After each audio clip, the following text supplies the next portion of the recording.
Yeah, put that on consent agenda. I think we're all. Thanks, John. Thank you, John. Even I agree with that one. All right, number 20, Mindy and Child up here. Let's bring that professional engineer up. Yeah, I'll let that lie. Well, good evening. So in our ongoing efforts to provide more connectivity in our sidewalk system, we'd like to move forward with adding sidewalks on the west side of Tilly Mill Road between North Peachtree and Womack Road. And so right now there are existing sidewalks on the east side, and but due to the high volumes of traffic and the pedestrian generators that are on there, including a MARTA line, this college, and a couple of houses of worship, they're warranted on the west side as well. So with that, with adding sidewalks, we will be replacing an existing drainage ditch. So we'll be adding a curb and gutter. And right now we really want to look at where that curb and gutter should be set to accommodate all users. So in keep in line with our complete street policy, we do want to at least incorporate bicycle facilities on this corridor. And that's also recommended in our transportation plan.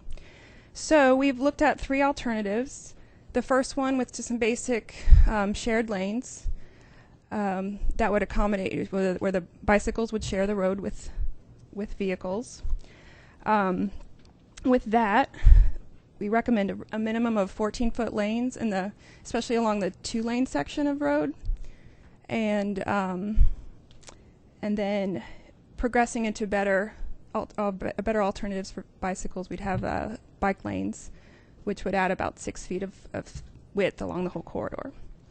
But you have heard from a number of people that either want the lanes or don't want any added winding. So we're recommending the third alternative, which widens for bike lanes on the south side of the portion of the project, and then pretty much keeps the same width north of there, or on the north side.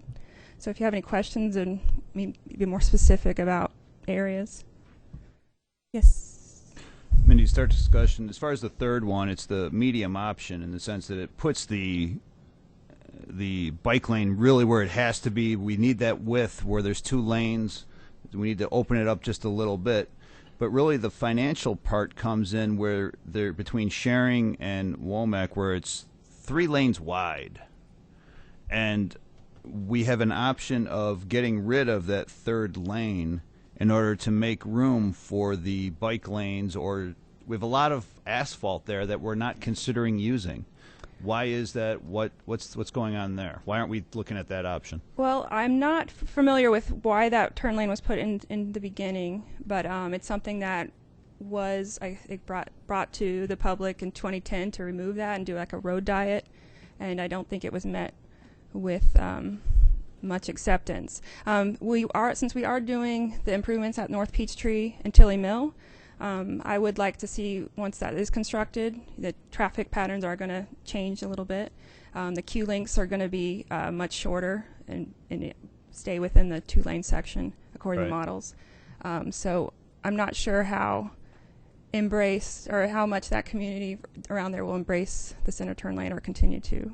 I guess I'm just looking at it from most other streets that we have, North Peachtree, other streets, we don't really have that center turn lane. And I can understand we need the turn lanes to go on to Womack. We need the turn lane, maybe to go into the church, turning left into the church. There's no turn onto Sharing. There's no left-hand turn on Sharing, so it's not sure why we need that center lane there. I guess I'm just looking we have the asphalt available. Why can't we use the space we already have to put in the sidewalk and the bike lane for what we already have? It is something that we'd like to consider in the future, or we would be willing to consider in the future. We could just do a simple restriping project once this is constructed and accommodate a better, I guess, a bicycle lane rather than a shared lane. But if it's paint, why aren't we thinking of it now? Because I think based on the community response, most people were very pleased that we weren't considering taking it out. I don't know if we were to present the opposite option, if we'd hear. So, an so opposite the community reaction. wants that middle suicide lane. The residents along there All right. that live immediately adjacent. I just think it's a good compromise. I'll let others discuss. And I'll weigh in. I kind of look at it as, everybody's happy with the sidewalks. That seems to be a given. It's just what bike facilities we put in there. And I kind of look at alternative 1, which is nothing, alternative 2, which is better, and alternative 3, which is alternative 2, which is the optimum, alternative 3, which is kind of what you're recommending. But I look at the difference in cost, kind of for the base model of just the sidewalk, $750. For a better model, we're looking at $800,000, and for the optimum on complete streets, we're looking at $900. So to me, the cost difference really isn't a big factor here, and from my standpoint, it's certainly something that we should be looking at. I've ridden that section on a bike, and it's hairy. It's just tough riding. You got to pedal fast, Doug. I've ridden that too. We got this memo that dated back in 2010 about the removal of center turn lane on Tilly Mill. I agree with John. We've got concrete, we've got asphalt, we got space. The only problem is that I don't want to lose that center turn lane where we need a left turn lane. That's the thing that I want to make sure that we remain, because there's a lot of traffic there that turns left on the Womack. I don't think there's a turn in to the college off of Tilly Mill. I think that's only a turn out. It's restricted. It's an out only. So I think that aspect, if you look on the master transportation plan, Tilly Mill is a bike route. It isn't a bike facility, but as Doug said, and where I stand on money, but the complete streets, Doug, you remember, I think when we went to that class, Charlotte and other places, the guy from Charlotte, and then we had a definition that said as long as it remains within a 20% price up, you're good to go with complete streets, as I remember, and this is within that 20%. So I feel that if we're going to do it, the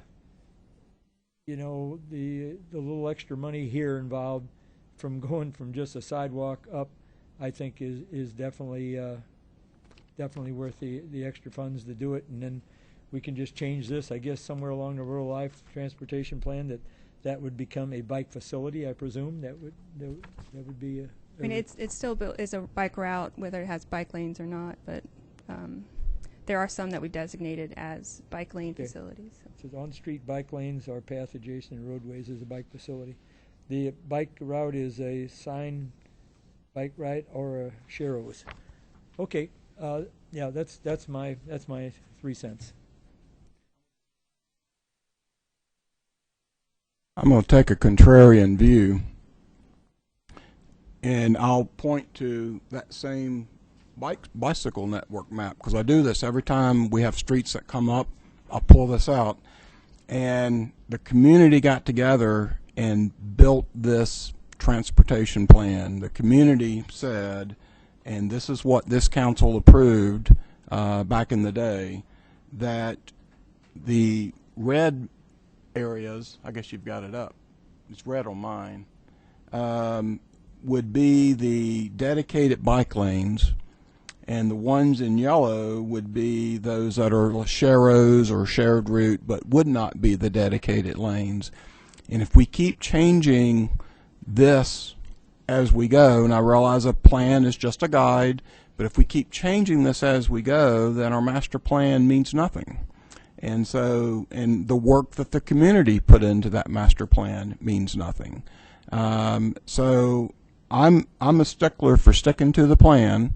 And we've already deviated on Dunwoody Village Parkway. We lost the median in return for bike lanes, even though it should have been Sharrows. And that's what we would be doing here.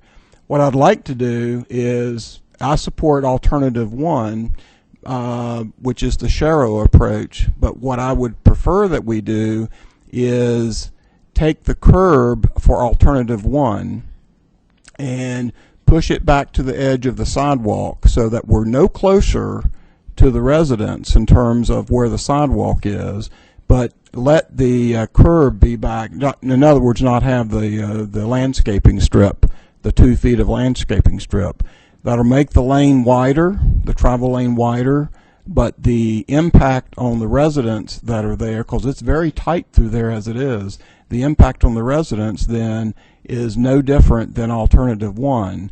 But I think we owe it to our residents, our property owners, who, when we did this transportation plan and we said these are the roads we're going to come in and make dedicated bike lanes, and if now we change that, even though it may be in the right of way, we're taking land away that we've said all this time that we're going to let stay in the use, if you will, of the property owner. So that's where I am. But I would support doing away with a landscape strip and have the sidewalk right at the curb for that small stretch, if you will, and that would make the travel lane wider, but the sidewalk is unchanged from a property owner's perspective. Okay. I would like to respond that calling it a bike route does not prohibit bike lanes. It just says, at least at a minimum. So at a minimum, it would be a shared lane. Well, it said it would be a signed bike route or sharrows, whereas what's in red said it would be an on-street bike lane. That was my understanding of it, that the intent was to add that's a minimum. Right. And then to really But go thank for you. it for, okay. But that would be my approach. I think we owe it to the residents to let them keep the property that we've said all this time, that it would encroach no further than that. Mindy, does the price include the right-of-way purchase if there is any? Yes, there was a small portion added for that as well.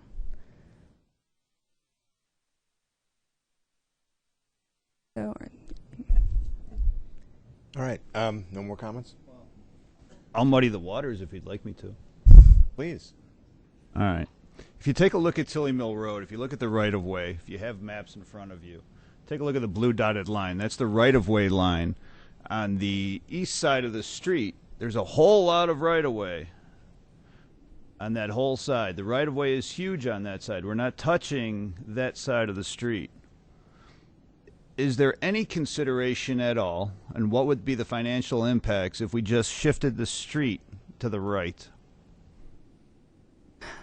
So one tricky area about that, one thing that did come out of our public meeting is that there are a lot of left turn lanes into the Kingswood United Methodist Church, which is this property on the bottom left. And it's for a lot of preschool, so it does back up. So we did hear that people would like to see this turn lane extended to accommodate that. There is a little bit of extra pavement currently along this driveway. But I mean, all the way across, all the way down Tilly Mill. If you look at the blue dotted line, we don't need to buy any right-of-way anywhere along the whole route. Granted, there at some places there are drop-offs, which we would have to deal with. Yeah. But we have the ability, without buying any right-of-way or impacting property, of moving certain things over. We have It's just an looked option. at I don't it. know if the staff has looked at that option and or what the financial cost even would if be it's that. whatever, 2 feet on one side and 4 feet on the Mm-hmm. other to kind of. Yeah, we've looked at an option where we don't have to purchase any right of way on the west side and just shifting everything over, and even try to accommodate that, extending that left turn lane to the church driveway. We can fit it within in the existing right of way. It does drop off significantly, and we will be chasing the slope. But it's something that, this was started out as a sidewalk project, and actually I should say we do agree that that's a good idea to do that way. But what started out as a sidewalk project, is now expanding into a greater right-of-way effort and a greater design effort and survey effort on that side. So we would, with that option, and if that's something you'd like to pursue, we do need to do a contract. If we're looking at property rights aspect, we have the land is available on one side and it's not available on the other, but yet we want to put sidewalk where there's no land available, so we have to take the sidewalk almost physically from the residents, shortening their land space. if it's feasible to move the road a little bit over to where everybody can have a sidewalk, everybody can have enough pavement. Again, it may impact some houses on the other side, but it doesn't impact their land ownership rights where the other side does. Just an option. I just wondered if it was explored and what the cost would be. Mindy, wouldn't that mean pretty much tearing out all the sidewalk on the east side because you're going to move it over 2 feet? Would, but John's suggesting, and what we're looking at is, this stretch of land, which is probably about 300 feet from curb to curb, because it really narrows in there. It's when you are going around a curve, that is where vehicles could get, more out of control, or if they're going to get out of control, that's an area they could. So it does make sense to widen the road there, and especially to add safer accommodations through there for the bicyclists. Just to further muddy the waters, I'm not there in the mornings, but what I'm hearing, John, is that there's a need for a turn lane to get into Kingswood, really. And I guess the question becomes, if we're going to touch it, should we bite the bullet and put in whatever it needs, 3 or 4 cars worth of turn lane on Tilly Mill, whatever you want to call that, southbound, so that you can make that left into Kingswood in the mornings? I mean, is that something we should consider at this time? I'm kind of, that's an open-ended question for my counterparts. I don't drive that.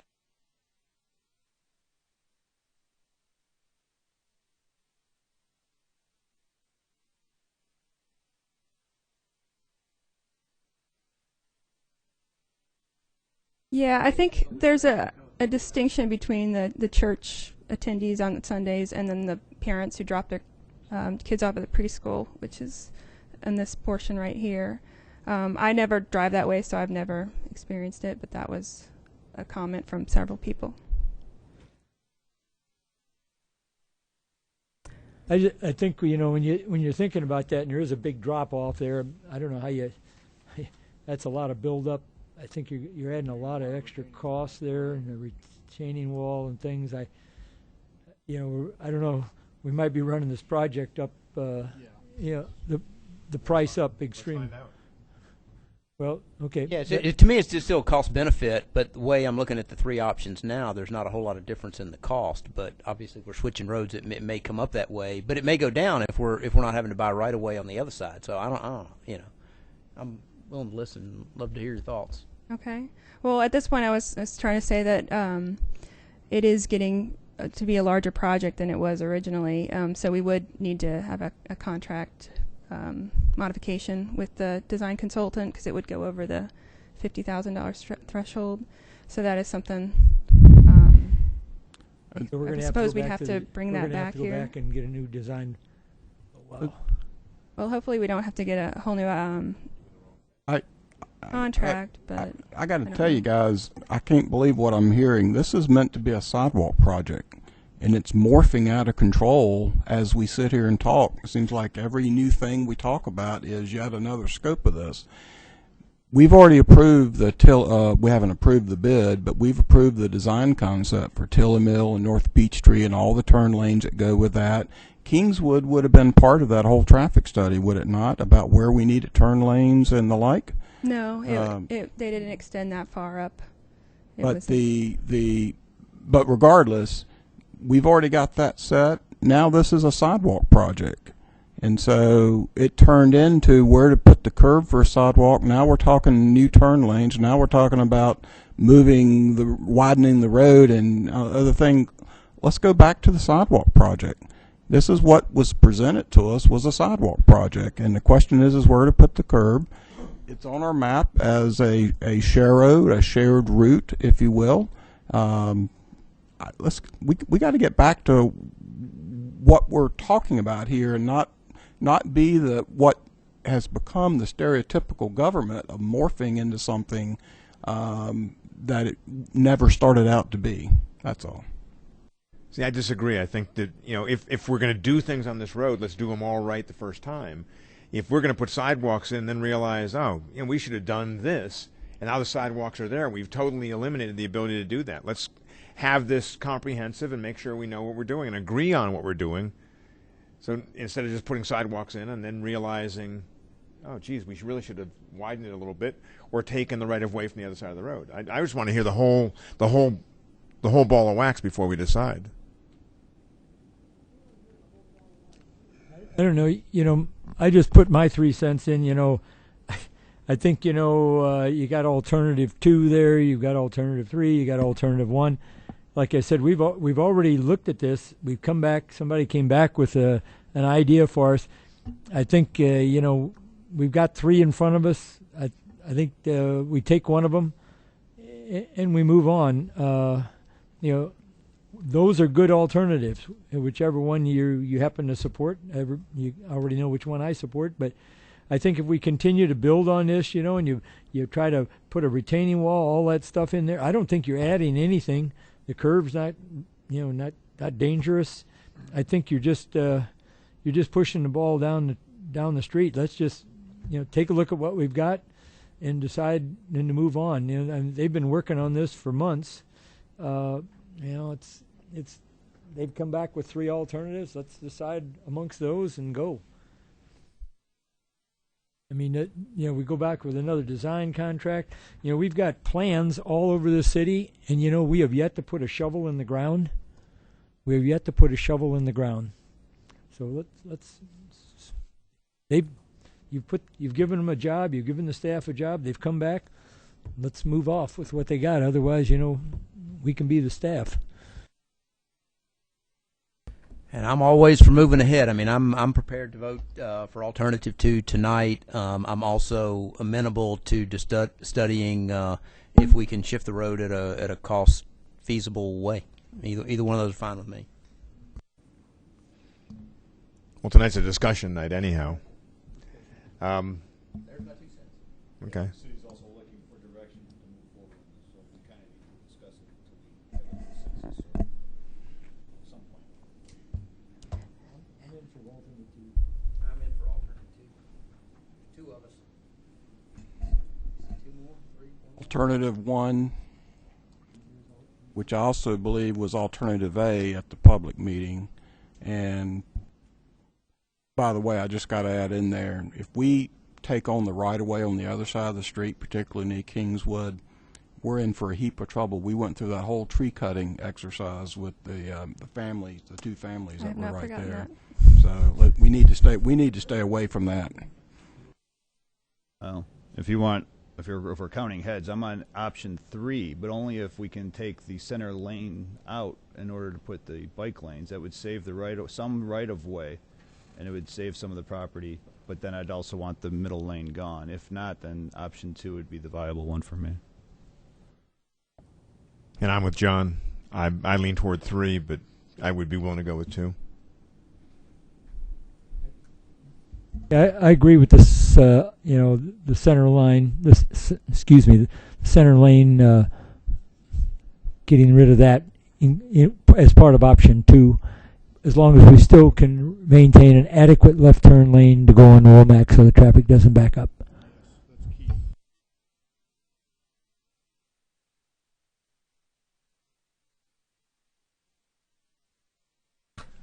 Yeah, no, yeah. We're just taking away a passing lane for the college kids, but you're right. We must have, a generous left turn lane leading into Womack.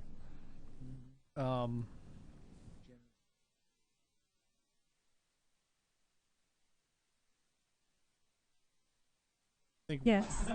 Eric, have you got enough to move forward, or do you need us to keep talking? Well, I mean, Are we just saying the same thing over and over and again? no, I think we have enough to bring something back to y'all, because this was just a discussion night, so we have enough information. I'm going to get with Mr. Smith, and we'll go over it one more time, and Mindy this week, and we can bring y'all. I mean, you have a lot of good comments here. I'd like to look at it on a piece of paper one more time, right, and bring it back to y'all at the next meeting, because there's some very good ideas that have come out at tonight's meeting. So if that's the pleasure of the council, I'd like to do that and bring it back next time. Okay, good. Go home, Mindy. All right.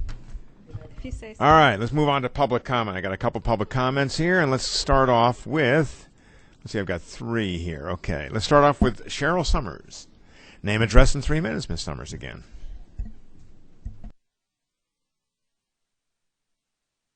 Yes, I'm Cheryl Summers. I live on Tilly Mill Road, and none of you do. So none of you know what the traffic is like on that stretch of road. And I am here to tell you that center turn lane is essential to the people who live between Shering and Womack. Traffic backs up in that left turn lane all the way from Womack down to Shering for kids going to the college every day.